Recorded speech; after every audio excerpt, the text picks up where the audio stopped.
All right, welcome back to another episode of Phoenix Edge. This is an RPG podcast, and today we are going to cover the recent news surrounding the Nintendo Direct lineup of games. Specifically, we're going to talk about Octopath Traveler. There's a release date and some other information regarding that, and we're both very excited about that, so we're going to be talking about that.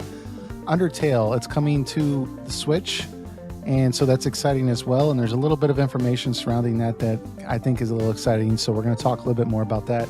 And then Dark Souls remastered version is coming to the Switch as well. So a lot of exciting games coming out that were announced recently.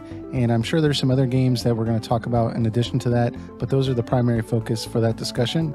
And then Shin Megami Tensei 5. In a recent interview, it was brought to light that the game is actually still very, very early in development.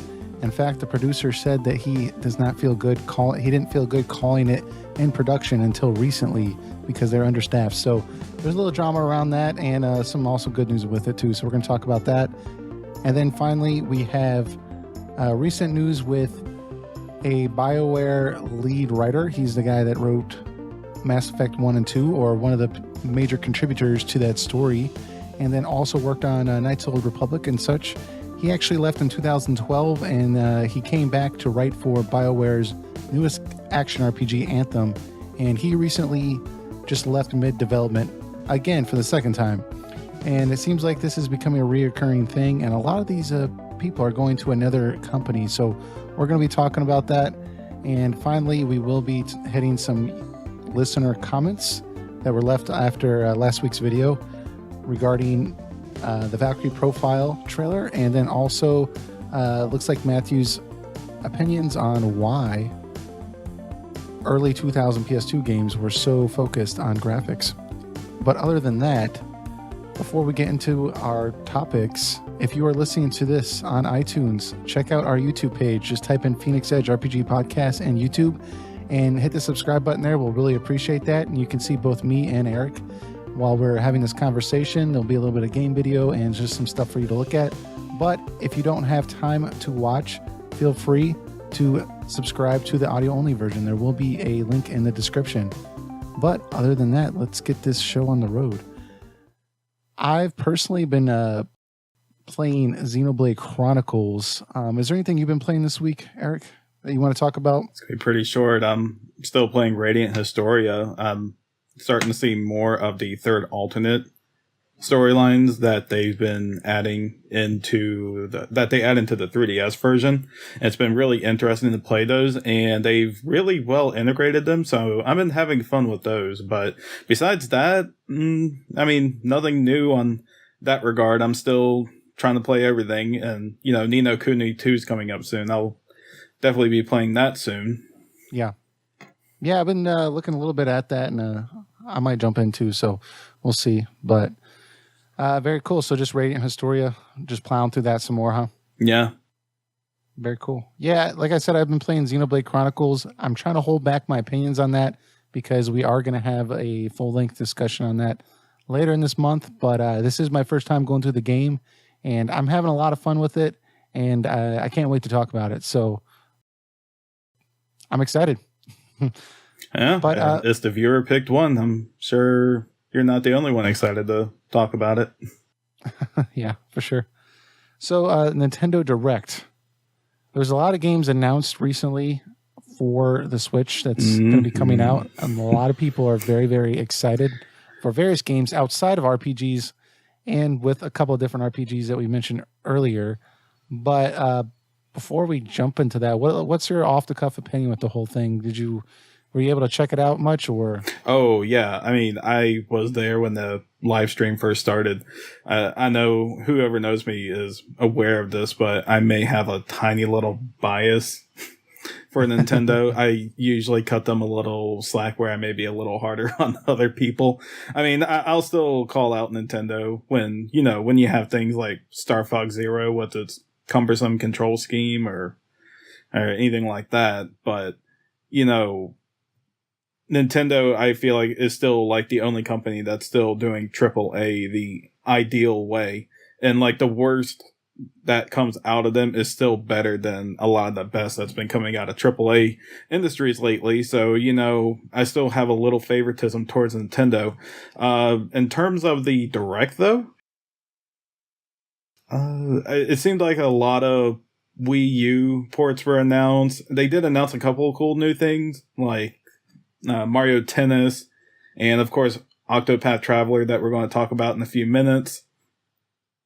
RPG wise, it wasn't too big. I think Octopath was definitely the ideal one. And of course, the Secret Smash announcement, everybody has just been waiting for them to announce the Wii U version of Smash to get a port. And they didn't directly say it is Smash, the Wii U port of it, but we're all pretty sure it is. Yeah. I mean, there's no reason to not use it. Yeah. Well, I mean, I was trying to Google this and like kind of research this a little bit, and I typed in Nintendo Direct into Google, and then my screen was just bombarded with with everything surrounding the Smash. So I mean, I don't know.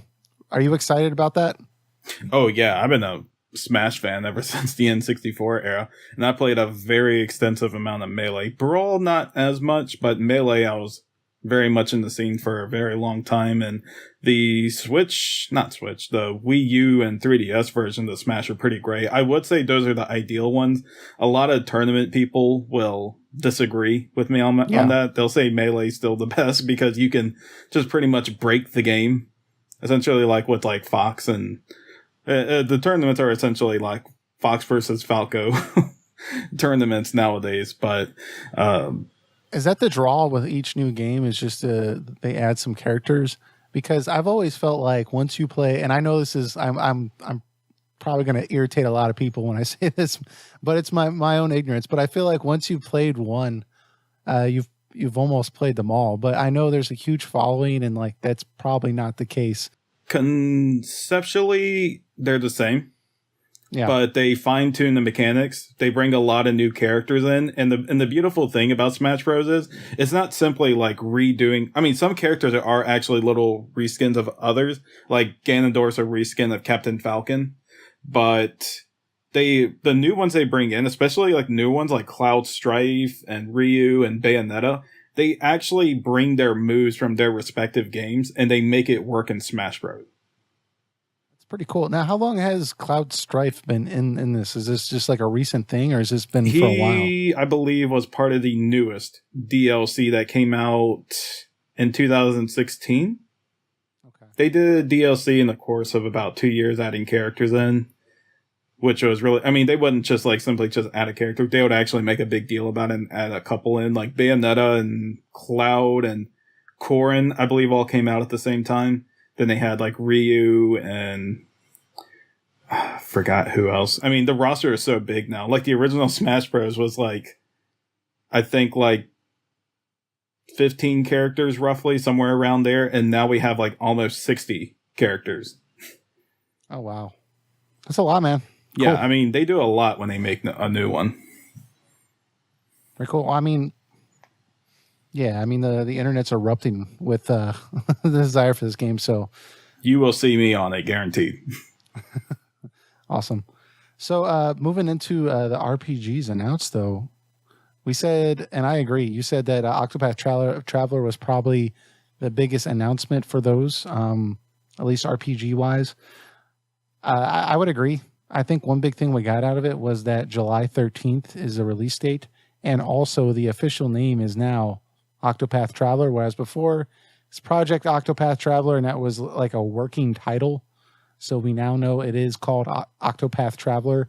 I'm going to guess that everyone was just calling it, and they were like, screw it, just call it Octopath Traveler. That's what everyone's calling it now. Yeah. Well, I mean, I honestly, like, I thought Project Octopath Traveler, I was like, dude, that's such a cool name. And then, like, everyone just kept calling it that. And I kept thinking to myself, why would you not call it that? Because everyone's talking about it, you know, with this name.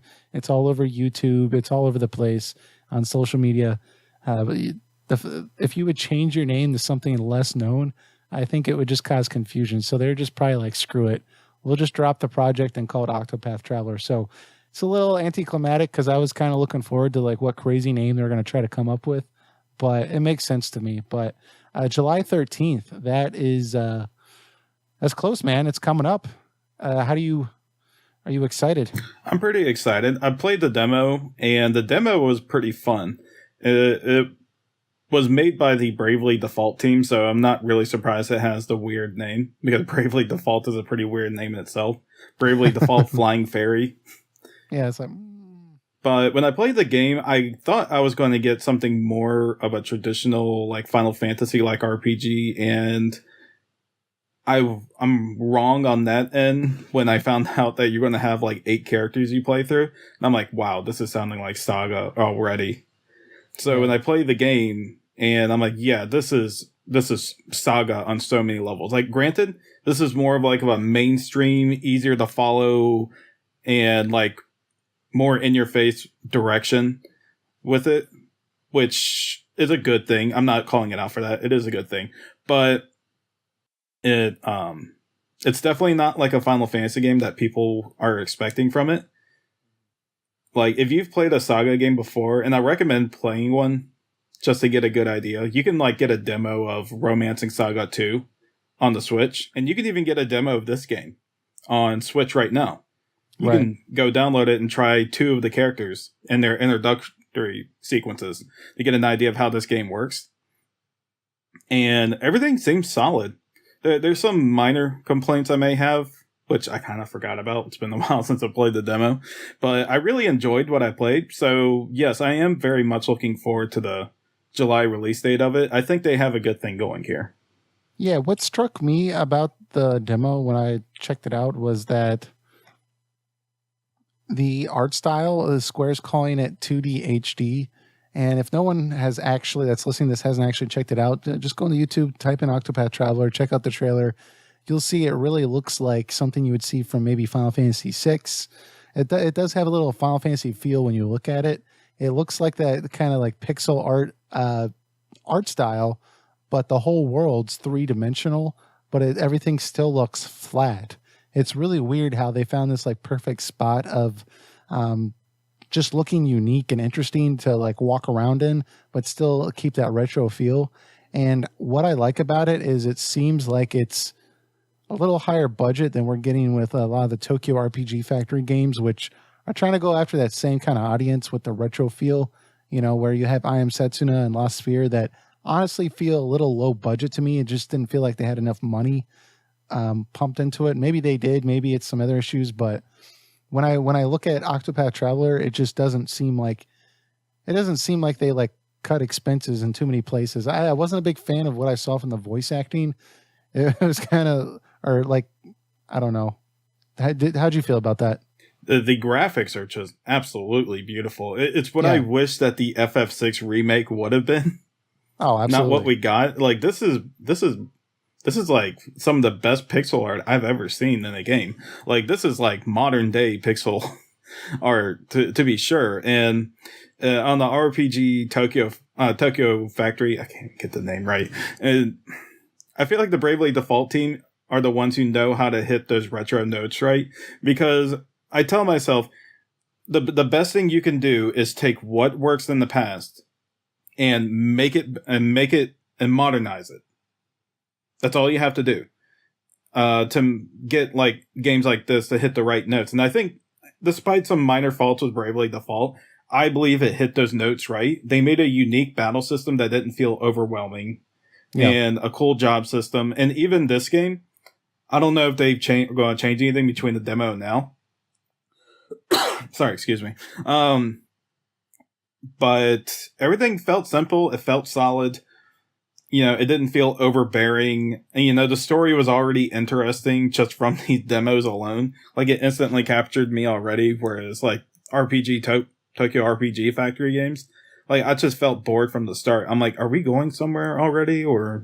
Yeah, well, the way I felt with those games is generally speaking that it was mildly amusing, but it was only mildly amusing because I enjoyed Super Nintendo games. So, like, to me, I felt like if somebody had not ever played any of those other games, they would be bored out of their mind. Whereas with Octopath Traveler, it looks like even if you've never played like the retro games, it's still a good game to play. So I'm really excited, and I hope that it does really well, so that Square can kind of be realize that, oh, this is the direction we need to go in, and not necessarily that I want to see Final Fantasy 16 like in this style, although that'd blow my mind if they rolled the dice like that. But I don't know. It feels like this game has a spirit of where they need to go with some of their other games. So I'm hoping that it does well. So yeah, I hope it's a great game also. And if it's better than Unlimited Saga, then it's already going great places. I don't know if you ever played that one, the PS2 one. Mm-hmm. Don't. Yeah. It's the best thing to do. Best thing I say. If anyone ever asks me, should I play this game? I'll just be simply, no. I played it for like... touch it. I don't know, like an hour and a half, but that was the extent of my experience with it. But I don't remember it as being particularly fantastic. So yeah, I'll have to. It has beautiful art. It lures you in with that beautiful art, but right when you get in, you see those board game mechanics, and it's like, am I playing an RPG or a board game? Yeah, for sure. Next game though that is coming out on the Switch as well. It surprised me. Undertale. Looks like that's actually going to be coming out on the Switch. There's not a release date yet. It will come out eventually.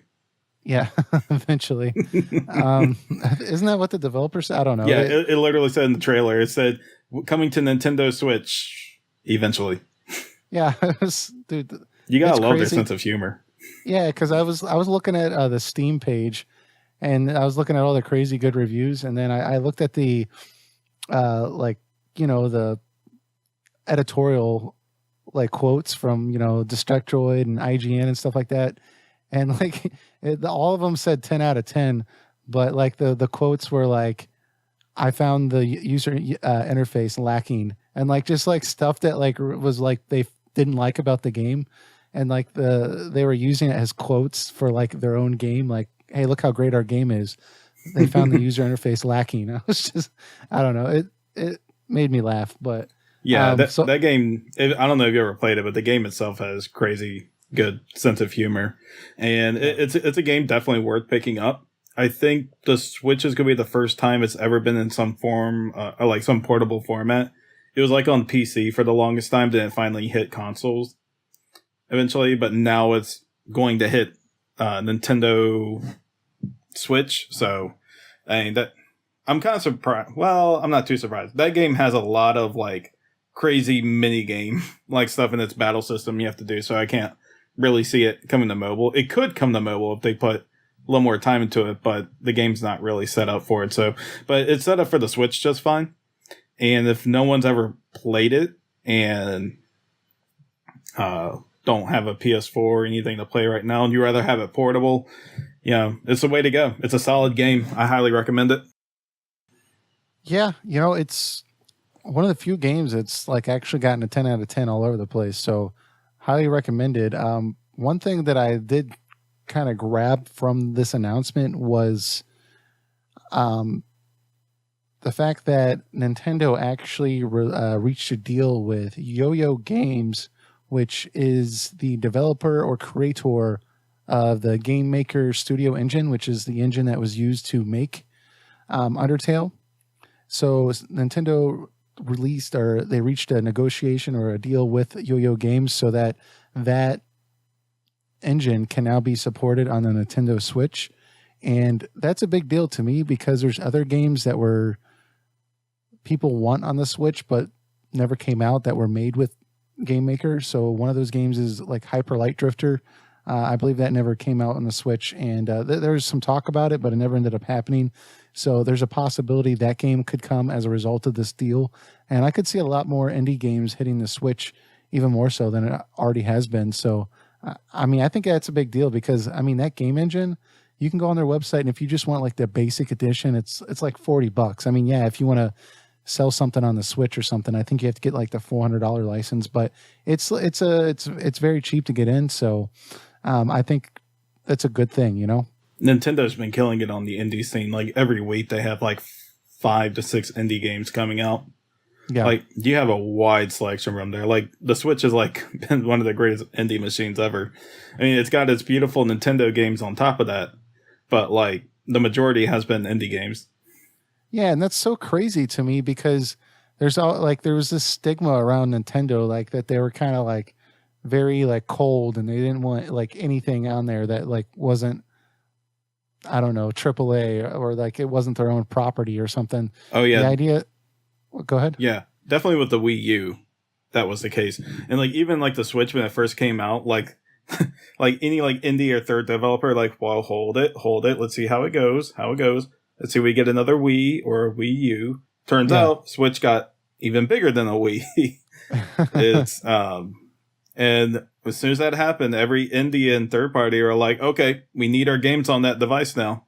It's just selling too well for us not to. Well, and the Switch, I think, is the perfect platform for indie games because generally speaking, indie games are not going to be like very power hungry, right? For like a hardcore console or a PC, there's not going to be a lot of requirements for that. So, and that's kind of what the Switch gears itself towards. It's good enough to have a good time. It's good enough to have a good visual experience, to enjoy yourself. But you know, you're not going to play like at 4K, you know, top of the line experience, and that's not what it's for. It's for to have fun, you know. And so I think that like opening itself up to more indie games, I think that's a good idea, and I'm glad they're doing that. So yeah, don't ever expect a graphical powerhouse console from Nintendo. It's not going to happen, and they don't ever care to make that happen. I mean, Reggie is right and wrong sometimes with the quotes he makes. What I do think he was right about that was software really sells a device. And despite the Switch's really cool concept, it was definitely the software like Breath of the Wild and Mario Odyssey and like Splatoon and ARMS and games like that that really attracted people in. And with right. the indie games coming in on top of that, it's like the software is really selling that hardware. Yeah, exactly. So, and I mean, let's face it. I mean, the more games, a problem that Nintendo's always had, I felt, well, not always, but at least recently, they've always had is, it's especially with the Wii systems. When I would look at them, I'd be like, well, like what games can I get that's not like a Nintendo game? And a lot of times it was like some like crappy port, or it was some like offshoot game like Final Fantasy Crystal Chronicles or something. Like, I don't know, like it wasn't something like that I would actually want to play. But and I know there's a lot of good games that came out in there that I'm overlooking, but the idea that they're actually going to open themselves up and have been to more, as many games as they can get that are good, I mean, hey, more power to them. So it's exciting. But also we had Dark Souls Remastered. So that's going to be coming to the Switch. It's also, to be fair, it's also coming to, there's a remastered version that's going to be coming out for the PS4 and the PC and Xbox One X. But the fact that it's coming to the Switch, I think, is a big deal because just like I said, and I know I'm not alone with this, a lot of people think, oh, Nintendo product, there's not a lot of games out there that I'd want to play, no, if it's not a Nintendo property. And, you know, Dark Souls, hey, that's a very, very popular game, and I think that would be very, very fun to play on a mobile device. You know, play it on your TV when you get tired, take it out, go to bed, play it some more until you pass out. I mean, it seems like a great idea to me. Yeah, why not be frustrated on the go? I love falling asleep with frustration. So. Oh yeah, I mean, I love those games. They're really great. The one thing I'm just kind of scared of with the Nintendo version is that the gameplay ability on the Switch, I'm sure they're going to go out of their way to make sure it's right. I'm sure they won't sell something that is broken feeling, because no one's going to buy that version if it comes out. So I do hope that they get that right. I'm sure they will. But this is going to be the same game as like the PS4 and PC one. The only special thing Switch is getting is the Solaire amiibo, where if you put it on your Switch, like your character will do the Praise the Sun emote. Oh, cool. Which is, yeah, it's pretty cool. I don't know if that amiibo will do anything else, but I kind of want it just because it's, Solaire. Yeah, it's something extra. I mean, hey. Yeah, and I'm going to get it for that because I've played Dark Souls on the console before, and of course it's going to be remastered, so it's going to look better. But I'm sure not enough that you have to play it on a PS4 or PC to get like the absolute best out of it. Maybe not like the 4K or anything like that, but I'm fine with playing it on Standard HD 1920 by 1080. So one thing I did think was kind of significant that I saw from it was that the remaster, it's actually being developed or done by the developers that made the original trilogy. And I think that's pretty significant because a lot of times, you'll get these ports or remasters and it's basically they just go out to a third party and just have them do it. And, for the cheapest cost, and let's just do it really cheaply. Kind of like the Chrono Trigger, right? Or their original PC version of Dark Souls 1. Yeah, so it sounds like they're actually, this is actually going to be a good remaster. So that's a big deal. Great. I mean, I'm glad that developers are actually figuring out, hey, we can make a lot of money on a good remaster and like it's a lot cheaper, So. Yeah, I'm excited to play it again. So. Sure. Yeah, definitely. Awesome. So that about wraps that up with the Nintendo Direct, at least on the RPG scene. There's a lot of other games they announced that we talked about a few of them, but there's a remake of Bowser's Inside Story from the DS version. Yeah. I never really played it, so I can't give much comment on it or say that's something I'm really looking forward to, but I know a lot of people said that's their favorite Mario and Luigi game, so they're remaking it. Have fun with it again. Might be time to go back to the original before the new one comes out. So I don't know. We'll see. You talked about that, and I was at least interested in it. So maybe I'll have to check it out. But very cool.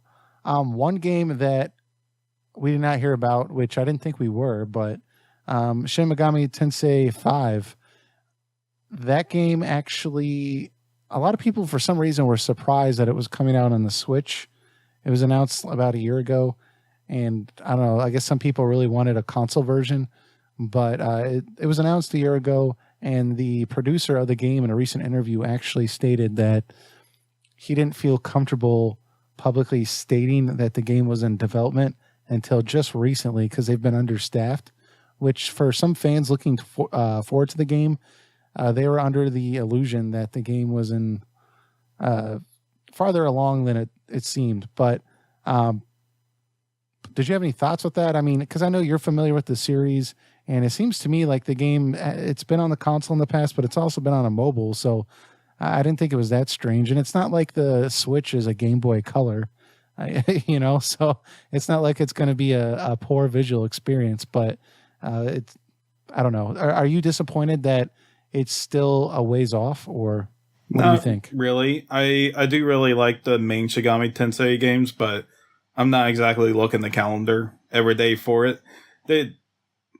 Atlas has had a really good record with their main SMNT games. Each one's been good. The first two games I had to do like a translated ROM version of those because those never came out in America, at least not to my knowledge. One of those experiences. My first introduction to the series was really Nocturne, the third game. Sure. And that game was really hard, but it was fantastic at the same time. Like the story was really good. And I was scratching my head a little bit back then when they announced 4 for the 3DS, but playing through that, like they retain like all the elements of what I like about like previous Shin Megami Tensei games. It was a really good story on top of that. So I was on board with that. And the Apocalypse, the sequel, was pretty decent also. So I'm all for them just taking their time making a product that's worth selling. Atlas is definitely not like some other companies where they're like, I mean, Atlas doesn't have a perfect record either, but Atlas is like the only company I feel like JRPG wise I can depend on more than other ones. Square Enix is a love-hate relationship with me. I love parts of their company and I hate parts of their other company, but Atlas is pretty solid. Like they're the ones who made Radiant Historia. So I feel like they just have a quality control check on their games, and Shin Megami Tensei 5 looks like it's just being part of that. Well, what I liked about this was, well, it was just an observation for me, and I think you kind of hit it right there when you brought up Square Enix. Like this isn't Square, so like when this was like, hey, we announced the game a year ago, we're finally fully staffed, so we're just beginning real development on the game now. I thought, huh, all right, good. But if the if Square did that, I would just be like, oh, this game I can already tell this is going to be like 12 years in development. So, I mean, they have a little bit better of a track record. Unfortunately for Square, that's just the way it goes until they can build some trust back up. But I mean, I think it would be a really cool to have on the Switch. I'm kind of glad. I think more games should come out on the Switch. I mean, I agree. yeah. So as long as like it from the trailers and stuff that I saw, like I didn't see anything where it seemed like it really needed to be on a PS4. Like it didn't seem like they were like cutting back because it's on the Switch. So I don't know. I saw the producer said that they're planning on spending like 3 times the amount of time and resources on each demon or whatever that you come in the contact with, and so it seems like they have a lot of ambitious plans, and I think it's going to be a good game. So, if it's a better game for them taking their time, then so be it. Yeah, SMNT is definitely mature Pokemon, and what was I about to say?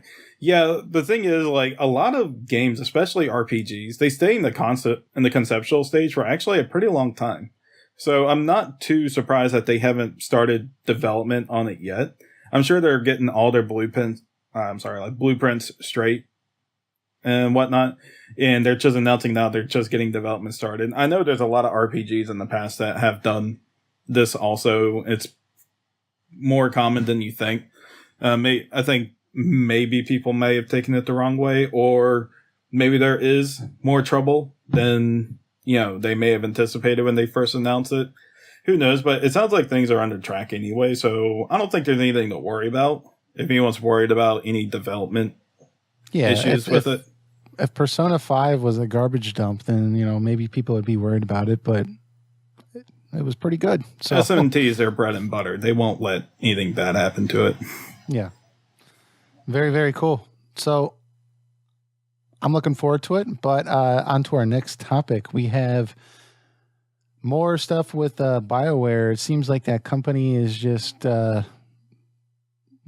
and buried. But so BioWare, if anybody does not know, they created the Baldur's Gate series. They made the Knights of the Old Republic. We reviewed that, by the way, on here. And then also they did Mass Effect, Dragon Age, and it seems like, and correct me if you have a different slight opinion on it, but ever since EA kind of took over, the company's slowly gotten worse. And you kind of saw a little bit of that with Mass Effect 3. A lot of people kind of didn't like the ending of that, and they had to kind of go back there and kind of fix that. And then you had Mass Effect Andromeda, and that kind of really just killed the Mass Effect series for a while. But they had this new action RPG that they've been working on. It's called Anthem, and they were promising that this was going to be a return to form. And one of the big things with that is they had some veteran people that were with the company originally that left. So one of these people was a lead writer for Mass Effect 1 and 2, and he actually left the company in 2012. His name was Drew Karpyshyn. I don't know how to pronounce his last name. It's Karpyshyn. But he actually did the story for Mass Effect 1 and 2, and he actually left in 2012 because he just said, hey, I'm done with this. I want to do other things. And they brought him back. They're able to convince him to come back to work on this Anthem, this action RPG. And just a couple days ago, he said, hey, I'm out again, mid-development. So a lot of people are freaking out about, not freaking out, but they're just like, oh, of course.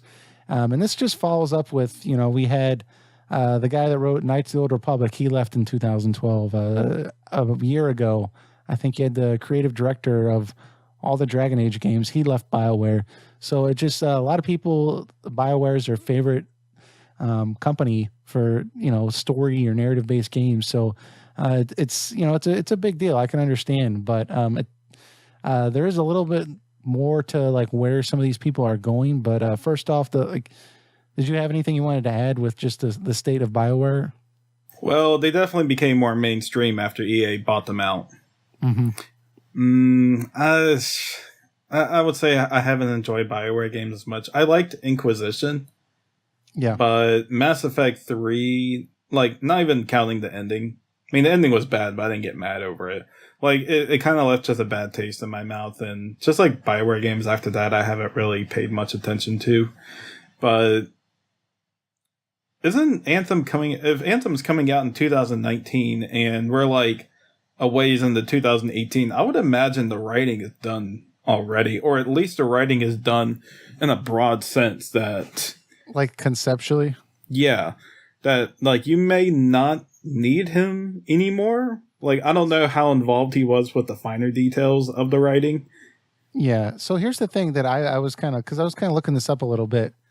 It seems like this individual also wrote Mass Effect 3, but they changed the second half a lot. And, like, he was very unhappy about that. And then, like, a lot of the things they changed happened to be a lot of the things that the fans were not happy about. So I don't know if to some people, like, this is just another sign of like, oh, you know, you guys probably have this great script and now you're just going to ruin it. I don't know. I mean, like, we know such little about it other than it's just supposed to be this like action RPG that's like very open, and I don't know. It's hard for me to tell, but it doesn't seem like, it's not a good sign. It's not like BioWare announced, hey, the contract's up, job well done, thank you. Like the fact that like the guy had to like write something on his website, like, hey, today I'm quitting. Like, you know, it didn't seem like it was a good departure, but you know what I mean? Yeah. I mean, I'm not really looking forward to Anthem.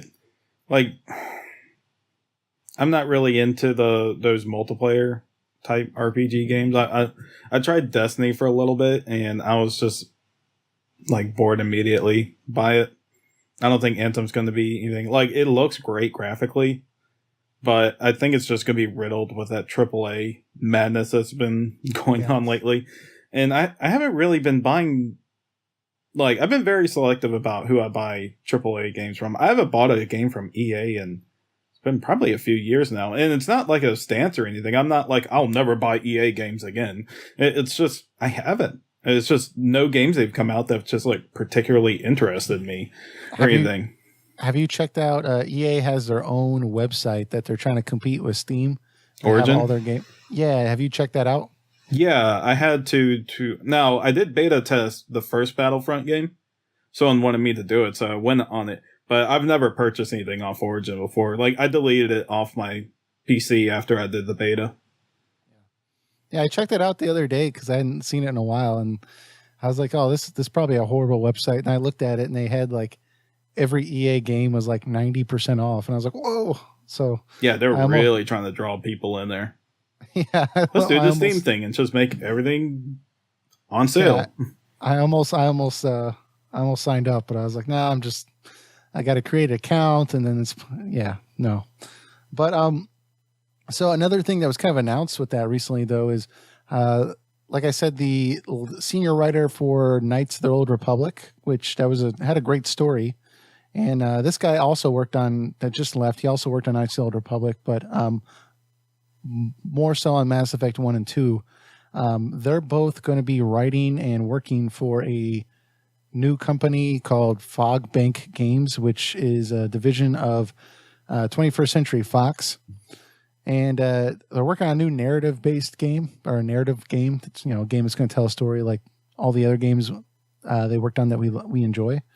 But once I looked into it some more, I was less excited about it because it's going to be surrounding one of Fox's first properties.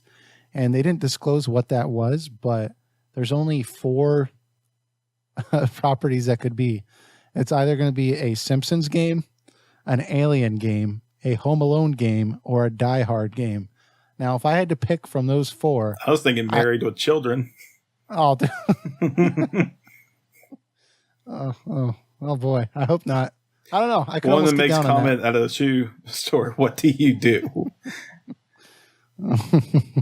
Yeah. Well, I was thinking if I was going to like seriously pick something, I was like, well, from those four awful choices, I think I would probably pick Die Hard, but Alien would be a close second. But I'm pretty sure it has to be one of those two. I couldn't imagine Home Alone or The Simpsons with these writers writing for it, right? I mean, The Simpsons I could see them doing, but think so? you couldn't do that, but like in a Telltale format. You think somebody would leave BioWare to go work on a Simpsons game? I don't know. No, Maybe, good point. Maybe things are really worse off than we thought. But even with like Die Hard, I love the first Die Hard movie as much as anyone. But does it really have such a compelling story that you need like a writer from one of the lead BioWare writers for it? It's not exactly the most compelling story ever. It's a very fun story. Yeah, it's an but action it's not story. exactly like compelling or deep. Yeah, now you bring it up. I think that if I had to guess and put money on it, I bet you it's an Alien. Yeah, it could be. That's the only thing I could think where it would be like kind of sci-fi. It would almost be Mass Effect like, and I don't know. But there's that. I'm sure we'll hear some more information about that. I thought it was kind of interesting that these people are actually going to this company that doesn't seem to be working on anything that's that exciting. It kind of adds to coals to the fire that like BioWare is just slowly not really going to be anything of worth in the future, but we'll see. Maybe they're going to come out with some good stuff. But finally, we have our listener comments from last week. So we had Dude McGuy. He said he enjoyed this week's podcast, me and last week, but he said keep up the good work. And then he also said Valkyrie Profile is one of his favorite JRPGs. He's hoping that Square Enix will do a good port of this game. But we found out what it was. What's that? Remember, we found out what it was. Like they said what that game is in the trailer.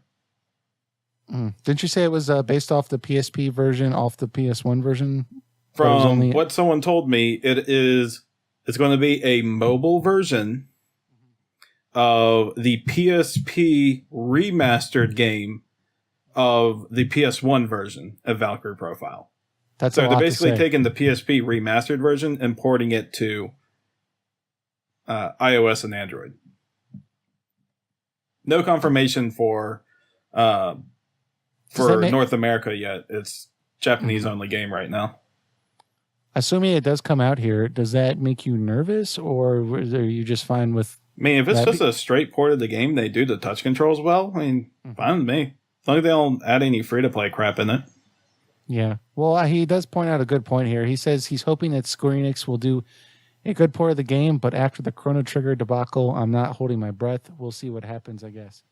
Well, all they would really have to do, because the PSP remaster version did everything already, they would just have to upscale the resolution and make a touch interface. Sure. So they wouldn't really have to mess with the graphics of it all, because the PSP version already did that. So it comes down to if the touch controls work well, and I'm sure it's going to be something that's just going to be like $15 to $20 on the iOS store, Google Play store. So I wouldn't worry about that. I really think it's just going to be like a straight out port. I wish they put it on the Switch, but if the touch interface is good enough, I'll play it on there. That's fine. And I can't imagine that they would only release it in Japan. I mean, I can imagine that because Square sometimes does, or not Square, just game developers in general sometimes do weird stuff like that. But they only announced for Japan right now. They never said it's not coming here. They just didn't say anything. Right. That's a good clarification. Mm-hmm. But I'm just saying I can't imagine them not releasing it here because it just seems like that's more money to be made. But you never know. So yeah, they already had the localized version. It's just upscaling that and just converting over, and you're good to go. Yeah. I mean, it took them 5 years or something like that to release Type 0 over here, right? So. Well, they did have to localize that.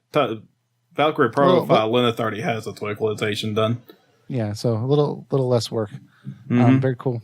So then we also have Matthew. He said, well, first off, let me preface this. Last week I was talking about how I was playing this PS2 game, Shadow Hearts, which I really enjoyed, and all the reviews were all over the place. Some of the reviews were great, and then some of the reviews were like 5s, and the ones that were 5s were people saying like this has a great story, great mechanics, but it deserves better graphics. And then it was just like a 5 out of 10. And we were kind of joking like, hey, like, why were they so obsessed with graphics, even though we still are today, but not quite as much? So Matthew was responding to that. He said, I suspect that Shadow Hearts was so polarizing when it came out because it came out at a transitional time. Near the launch of the PS2, we were seeing games which looked incredible, like Tekken Tag Tournament and Final Fantasy X and Metal Gear Solid 2, alongside games which barely looked better than PS1 games like Shadow Hearts. And then he says, I can't ever pronounce this game, Okage, O-K-A-G-E. I don't know. Okage, something like that. Yeah, something like that.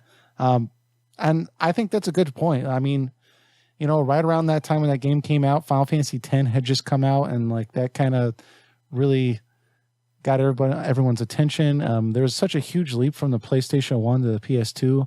I think there's this just kind of sense of like every new system was going to be this giant leap in technology, and that like this was the way of the future.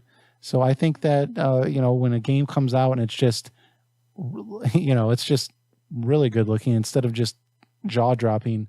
I think back then they really, you know, hit the games a little harder because they didn't feel like it felt lazy to them, I think, which now today we're able to appreciate games like Undertale and Hyper Light Drifter and stuff like that like don't have excellent graphics, but it's got a good aesthetic, you know? So yeah, the thing with judging graphics back then was it was a lot more straightforward.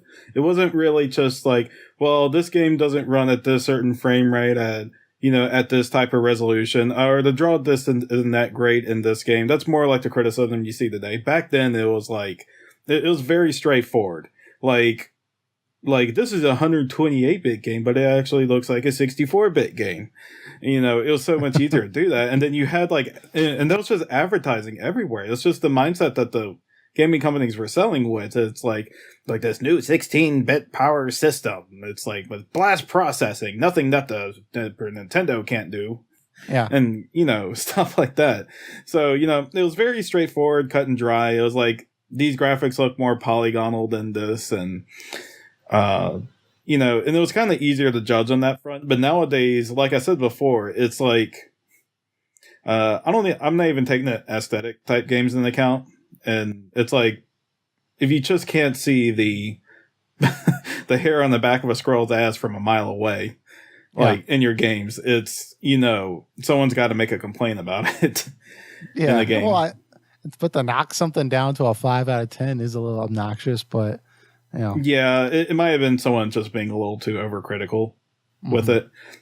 It's funny that he did bring up games that era, like Metal Gear Solid 2, because I remember, I think I was reading a issue of Game Informer, a magazine. I used to subscribe to magazines, and I remember like seeing screenshots of that game in a magazine, and I was just like, "Oh, dude, he looks so real." Like, and I thought like it looked almost like a photograph. And then now I look back at it now and I'm just like, dude, that looks horrible. So yeah, realism really dominated like people's minds over aesthetics. So like a lot of times companies were just aiming for that, and like aesthetics were not really a heavy thing.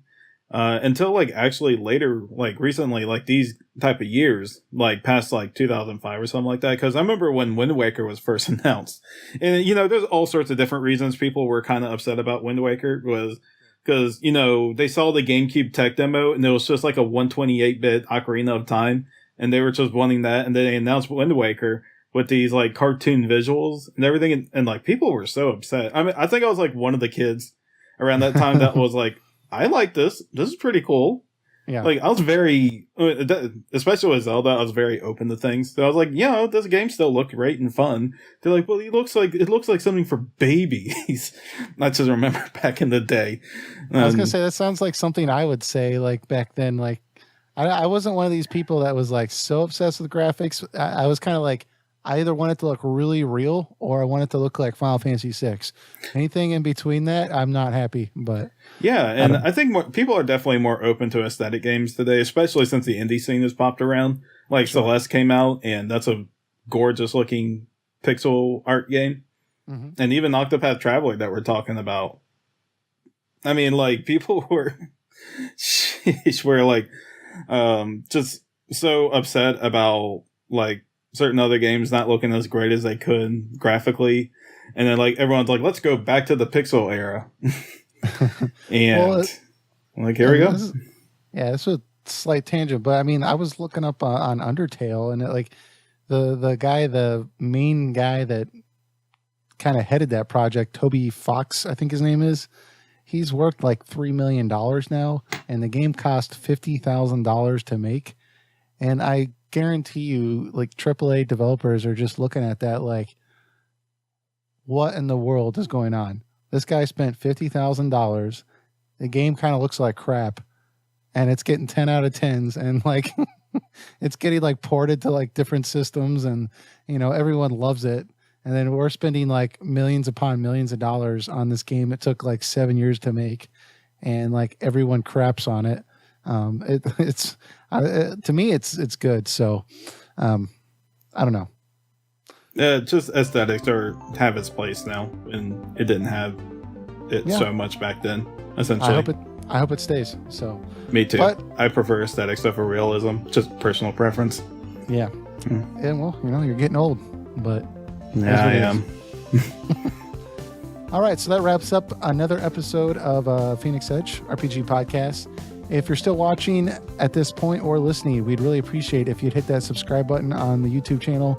Lets us know that you're watching and that you appreciate the content. If you have any comments that you want us to bring up on here, just leave them in the comments under this video, and we will read that next week, as long as there's time and everything like that.